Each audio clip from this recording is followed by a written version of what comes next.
Hello everyone, welcome to study time. RO ARO 2021 एवं PCS 2021 के लिए जो टेस्ट सीरीज़ चल रही है, इसमें हम सामान्य अध्ययन के जो प्रैक्टिस सेट 25 है आज वो करने वाले हैं।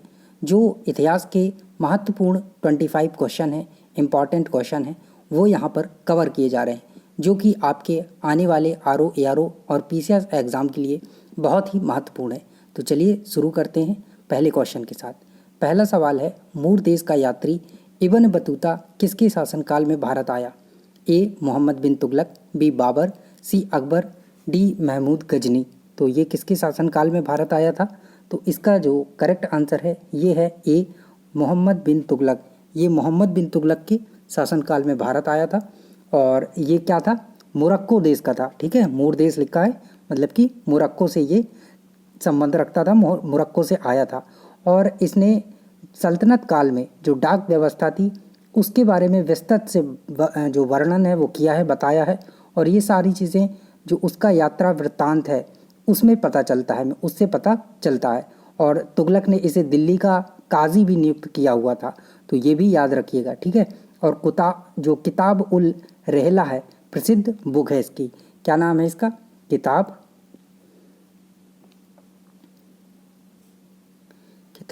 उल रहला। ठीक है, किताब उल रहला ये इसकी प्रसिद्ध पुस्तक है। तो पूछा जाता है अक्सर एग्जाम में कि इब्न बतूता की जो प्रसिद्ध पुस्तक है वो कौन सी है? तो किताब उल रहला है। चलिए अगला सवाल, होली त्यौहार के सार्वजनिक उत्सव में भाग लेने वाला दिल्ली का प्रथम सुल्तान कौन था? ए फिरोज शाह तुगलक, बी मोहम्मद बिन तुगलक, सी सिकंदर लोदी, डी इब्राहिम लोदी। तो इसका करेक्ट आंसर क्या होगा? करेक्ट आंसर है मोहम्मद बिन तुगलक, यानी कि बी यहाँ पर करेक्ट आंसर हो जाएगा।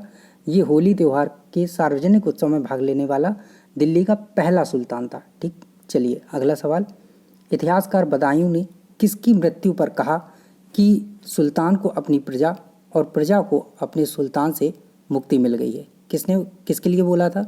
ए अलाउद्दीन खिलजी, बी बलबन, सी इल्तुतमिश, डी मोहम्मद बिन तुगलक। तो करेक्ट आंसर क्या होगा? डी मोहम्मद बिन तुगलक। इसके लिए किसने बोला था? बदायूनी ने बोला था। अक्सर एग्जाम में ये भी पूछा जाता है कि किसने बोला है, तो बदायूनी ने ये बोला हुआ था मोहम्मद बिन तुगलक के लिए। ठीक है, और गुजरात में जो तागी एक वो था सेनापति, तो तागी के नेतृत्व में विद्रोह हुआ, तो जिसे दबाने के लिए ये तुगलक जो है खुद गया था वहाँ पे गुजरात। और लेकिन जब तागी से युद्ध हुआ तो तागी जो है देखा कि हार रहे हैं, तो वो हार के कहाँ भाग गया? सिंध भाग गया। और फिर यहाँ तुगलक जो है वो शांति व्यवस्था बनाने लगा, ये सारी चीज़ें करने लगा। लेकिन उसमें गुस्सा तो बहुत था कि तागी की इतनी हिम्मत कैसे हो गई कि हमारे रहते हुए बिल्कुल डर ही नहीं है इसको। तो तागी को ढूंढने निकला और ये सिंध की तरफ निकल लिया फिर तुगलक भाई साहब कि अब तो इसको ढूंढ के मारना ही पड़ेगा। और वहीं सिंध की तरफ जा रहे थे और रास्ते में ही इनकी तबीयत बिगड़ गई, और तबीयत बिगड़ी तो ये निपट गए। तो वहीं रास्ते में ही बीमार हुए और इनकी मृत्यु हो गई तुगलक की। और कब हुई थी? तो डेट भी याद रखिएगा, जो सन है 1351 में। ठीक है, 1351 में इनकी मृत्यु हो गई, रास्ते में ही बीमार होके, और फिर मृत्यु हुई। तो फिर बदायूनी ने ये बोला हुआ था, तो याद रखिएगा। और ये भी पूछा जाता है कि मृत्यु कहाँ हुई थी, कब हुई थी? तो डेट याद रखिएगा, 1351 में रास्ते में हो गई थी बीमार पड़ के। चलिए अगला सवाल है, बेरोजगारों की सहायतार्थ दिल्ली के निम्नलिखित सुल्तानों में किसने रोजगार कार्यालय की स्थापना की थी? ए बलबन ने, बी अलाउद्दीन खिलजी ने, सी मोहम्मद बिन तुगलक ने, डी फिरोज शाह तुगलक ने। तो इसका जो करेक्ट आंसर है ये है डी फिरोज शाह तुगलक। इसने क्या किया था? रोजगार कार्यालय बनवाया था कि जितने भी बेरोजगार हैं वो उनको रोजगार दिया जाए, कैसे ना भी कैसे करके। ठीक है, आज के जैसा नहीं है कि बस बेरोजगार रखा जाए। चलिए अगला सवाल है, दिल्ली का सुल्तान जो दान दक्षिणा के बारे में काफ़ी ध्यान रखता था और इसके लिए एक विभाग जो दीवान ए खैरात स्थापित किया था, वह था कौन था? ये इल्तुतमिश, फिरोज तुगलक, गयासुद्दीन शाह, बहलोल लोदी। तो करेक्ट आंसर क्या होगा? करेक्ट आंसर है बी फिरोज तुगलक। ठीक है, इसने दीवान ए खैरात नाम का एक विभाग भी बनाया था, किस लिए? दान दक्षिणा और ये सब करके गरीबों का भला कर रहे हैं। इससे जो है क्या किया जाता था कि जो गरीब मुसलमान थे, अनाथ थे, और जो स्त्रियां थी एवं विधवाएं थी, उनको आर्थिक सहायता देना था, ये काम था इसका। ठीक है, और जो निर्धन मुस्लिम लड़कियां थीं उनके विवाह की व्यवस्था भी करवाना था। ठीक, चलिए अगला सवाल, निम्नलिखित में से किस सुल्तान के दरबार में सबसे अधिक गुलाम थे? ए बलबन, बी अलाउद्दीन खिलजी, सी मोहम्मद बिन तुगलक, डी फिरोज तुगलक। तो इसका करेक्ट आंसर क्या होगा? करेक्ट आंसर है डी फिरोज तुगलक। इसके दरबार में सबसे ज़्यादा गुलाम थे, बाकी सबके में थे गुलाम, लेकिन फिरोज तुगलक के में बहुत ही ज़्यादा थे। लगभग 1,80,000 1,80,000 गुलाम जो थे इसके दरबार में थे, क्योंकि इसको शौक था दासों को रखने का। तो दासों को रखने का शौक था और 1,80,000 के लगभग इसके उसमें दास थे, और उनके लिए इसने अलग जो विभाग था वो भी बनवाया था, दीवान ए बंदगान। तो याद रखिएगा, दीवान ए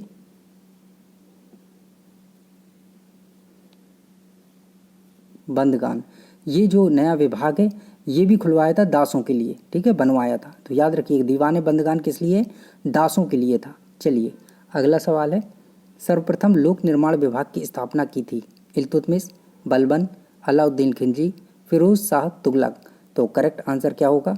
करेक्ट आंसर है फिरोज शाह तुगलक, इसने लोक निर्माण विभाग की स्थापना की थी। चलिए अगला सवाल है, दिल्ली का जो सुल्तान भारत में नहरों के सबसे बड़े जाल का निर्माण करने के लिए प्रसिद्ध है, मतलब बहुत सारी इसने नहरें जो थी वो बनवाई थी। तो किसने बनवाई थी? ए इल्तुतमिश ने, बी गयासुद्दीन तुगलक ने, सी फिरोज शाह तुगलक ने, डी सिकंदर लोदी ने। तो करेक्ट आंसर क्या होगा? फिरोज शाह तुगलक, इसने काफ़ी सारी नहरों का निर्माण करवाया था अपने राज्य में। और फिर जब जो नहरें थी उसका निर्माण करवाया तो जो सिंचाई कर था वो भी लगा दिया। तो सिंचाई कर का नाम जो है वो याद रखिएगा, हक ए सर्व।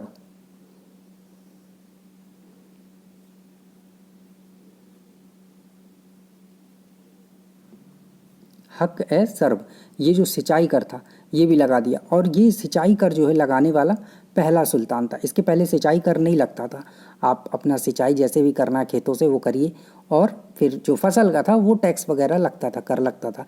लेकिन इन भाई साहब ने सिंचाई का भी कर लगा दिया कि सिंचाई करो उसका भी पैसा दो, और फिर आप जो खेती होगी उससे भी आप हमें अपना जो 1/, कितना था वो हमको दान में दो। तो दान में ना दो मतलब वो हमारा अधिकार है, आप हमारे राज्य में रह रहे हो तो वो भी दो टैक्स के रूप में, और सिंचाई करोगे तो उसका वो भी पैसा दो सिंचाई करने का, और सिंचाई नहीं करोगे तो खेती कैसे होगी, है ना।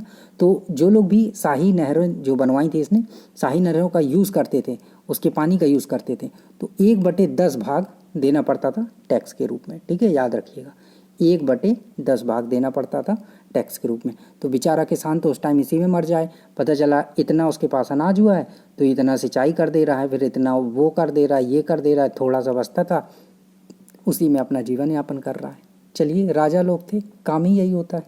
आगे देखिए, दिल्ली के किस सुल्तान ने ब्राह्मणों पर भी जजिया लगाया था?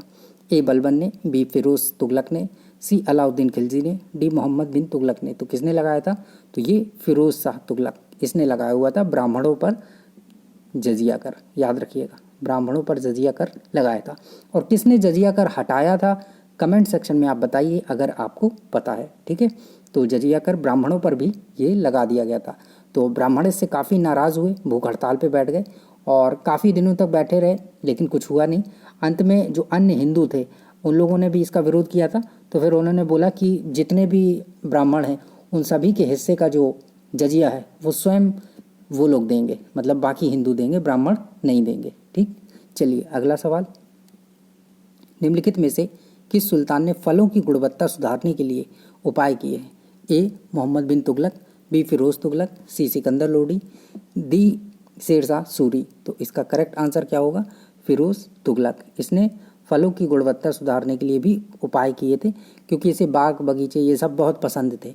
तो अब उसमें फल वल लगे थे तो उसने सोचा अच्छी अच्छी क्वालिटी के हों, तो इस वजह से ये भी किया था उसने। चलिए अगला सवाल है, टोपरा तथा मेरठ से 2 अशोक स्तंभ लेख दिल्ली कौन लाया था? ए अलाउद्दीन खिलजी, बी फिरोज शाह तुगलक, डी मोहम्मद गौरी, सी मोहम्मद गौरी, डी सिकंदर लोदी।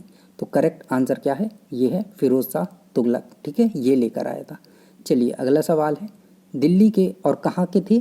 टोपारा तथा मेरठ से, ठीक, याद रखिएगा। अगला सवाल, दिल्ली के किस सुल्तान ने इस उद्देश्य से एक अनुवाद विभाग का स्थापना किया कि उससे दोनों संप्रदाय के लोगों में एक दूसरे के विचारों को समझ बेहतर हो सके, कि एक दूसरे के लोगों को विचारों को समझेंगे तो आपस में लगाव होगा। ए अलाउद्दीन खिलजी, बी फिरोज तुगलक, सी इल्तुतमिश, डी सिकंदर लोदी।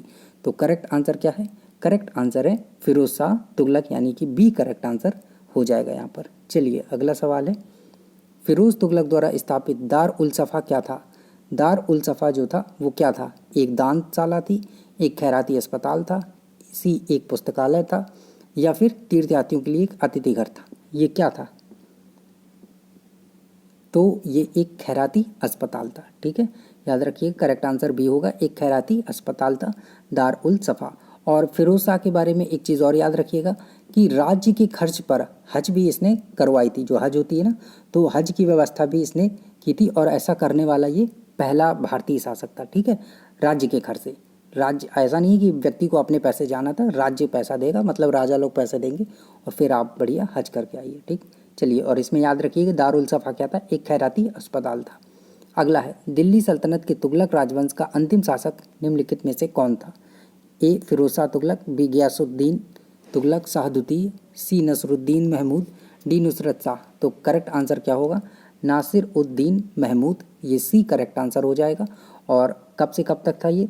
1394 से लेकर 1412। तो ये अंतिम शासक था तुगलक वंश का। चलिए अगला सवाल है, तैमूर लंग ने किस वर्ष भारत पर आक्रमण किया? किस वर्ष किया था? ए बी सी डी, कौन सा करेक्ट आंसर हो जाएगा? तो ये किया था 1398 में, यानी कि बी यहाँ पर करेक्ट आंसर होगा। और नसरुद्दीन महमूद के कार्यकाल में किया था, तो ये भी याद रखिएगा कि जो अंतिम शासक था गुलाम वंश का, ये नसरुद्दीन शाह, ये ठीक है, नसरुद्दीन महमूद, सॉरी नॉट शाह। 1394 से 1412 के बीच में इसका कार्यकाल था। तो इसी के बीच में ये तैमूर लंग ने आक्रमण 1398 में किया था। ठीक है, 1394 में ये भाई साहब शुरू हो गए थे राजा बन के, तो 98 में इन्होंने आक्रमण कर दिया। चलिए अगला सवाल, तैमूर के आक्रमण के बाद भारत में किस वंश का राज स्थापित हुआ? ए लोदी, बी सैयद, सी तुगलक, डी खिलजी। तो तुगलक तो लास्ट ही थे, ये तो चले ही गए थे, है ना, तो इनका तो काम खत्म ही हो गया था। तो कौन आया था? सैयद वंश। ठीक है, करेक्ट आंसर क्या होगा?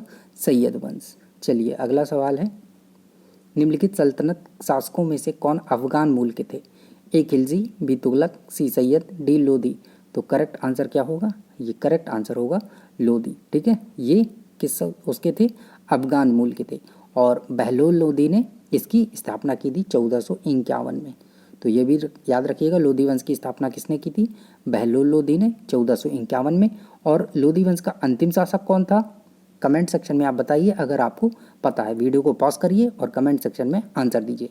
तो देखिए, अंतिम शासक जो था वो इब्राहिम लोदी था। ठीक है, और 1526 में पानीपत का युद्ध हुआ था। किसके बीच में हुआ था? बाबर की युद्ध बीच में। ठीक है, और बाबर ने फिर पानीपत के युद्ध में इन भाई साहब को, इब्राहिम लोदी को निपटा दिया, और फिर मुगल वंश की स्थापना हो गई थी, आपको पता होगा। चलिए अगला सवाल, महाराणा सांगा ने इब्राहिम लोदी को किस युद्ध में परास्त किया था? तो और कहाँ पर ये युद्ध हुआ था? ए खतौली का युद्ध, बी सारंगगढ़ का युद्ध, सी सीवान का युद्ध, डी खनुआ का युद्ध। तो महाराणा सांगा ने कहाँ पर हराया था इब्राहिम लोदी को? तो ये था ए खतौली का युद्ध। ठीक है, और कब हुआ था? 1518 में। इसमें इब्राहिम लोदी यहाँ हार गए थे, और 26 में पूरी तरह से हार गए थे और मर गए थे, और फिर गुलाम वंश आ गया था। ठीक है, सॉरी, वो मुगल काल आ गया था। ठीक, चलिए अगला सवाल, किस मध्ययुगीन सुल्तान को आगरा शहर की नींव डालने में उसे सल्तनत की राजधानी बनाने का श्रेय जाता है? ए इल्तुतमिश, बी महमूद मोहम्मद बिन तुगलक, सी फिरोज शाह तुगलक, डी सिकंदर लोदी। तो करेक्ट आंसर है डी सिकंदर लोदी। इसने आगरा शहर की स्थापना की है। ठीक है, और कब की थी? 1504 में आगरा शहर की स्थापना की थी। और उसने नाप का जो पैमाना था, गज ए सिकंदरी, उसको भी आरंभ करवाया था। ठीक है, तो याद रखिए, गज ए सिकंदरी किसने किया था? सिकंदर लोदी ने। गज ए सिकंदरी, गज ए सिकंदरी का भी प्रारंभ करवाया था, नापने का एक पैमाना था। और गुलरुखी उपनाम से कविताएं भी लिखता था ये सिकंदर लोदी जो है। ठीक है, गुलरुखी उपनाम से ये कविताएं भी लिखता था। ठीक, तो ये भी याद रखिएगा, गुलरुखी नाम से कौन लिखता था? तो ये था आपका सिकंदर लोदी। चलिए अगला सवाल है, निम्नलिखित सुल्तानों में से कौन अन्य के ऊपर कर समाप्त करने के लिए जाना जाता है? अन्य के ऊपर से कर हटा दिया था। ए अलाउद्दीन खिलजी, बी गयासुद्दीन तुगलक, सी फिरोज तुगलक, डी सिकंदर लोदी। तो करेक्ट आंसर क्या है? सिकंदर लोदी। ठीक है, इसने अन्य के ऊपर से कर समाप्त कर दिया था। चलिए अगला सवाल है, निम्नलिखित वंशों ने किस क्रम में दिल्ली पर शासन किया था? नीचे दिए कोड से सही उत्तर बताइए। एक खिलजी, लोधी, सैयद, गुलाम। तो पहले कौन आया, उसके बाद कौन आया और उसके बाद कौन आया? तो ऐसे आपको बताना था। तो यहाँ पर करेक्ट आंसर क्या होगा? ABCD में करेक्ट आंसर है डी। ठीक, 4 1 3 2। पहले आए 4 गुलाम वंश, फिर आया खिलजी वंश, ठीक, उसके बाद आए सैयद वंश और फिर उसके बाद आया लोधी वंश। ठीक, चलिए अगला सवाल, विजयनगर के उस पहले शासक का पहचान करें जिसने बहमानियों से गोवा को छीना। किसने छीना? A Harihar one, B Harihar two, C Bukka one, D Devaraya two द्वितीय। तो किसने किया था? तो ये थे आपके हरिहर द्वितीय। ठीक है, हरिहर द्वितीय ने किया था। और स्थापना किसने की थी विजयनगर साम्राज्य की? तो ये भी आपको पता होना चाहिए। तो ये हरिहर एवं बुक्का ने 1326 में की थी। तो याद रखिएगा कब की थी।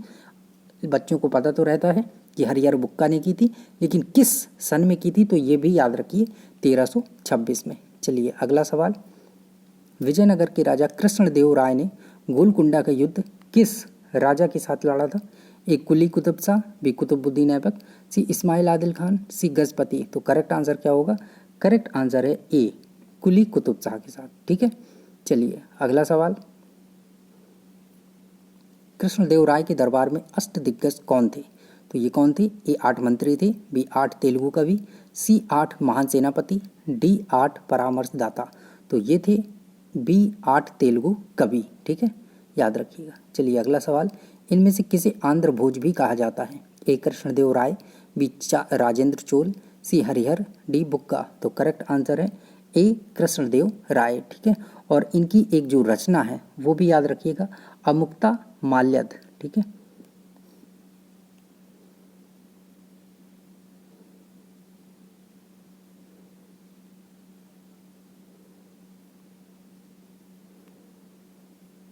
अमुक्ता माल्यद।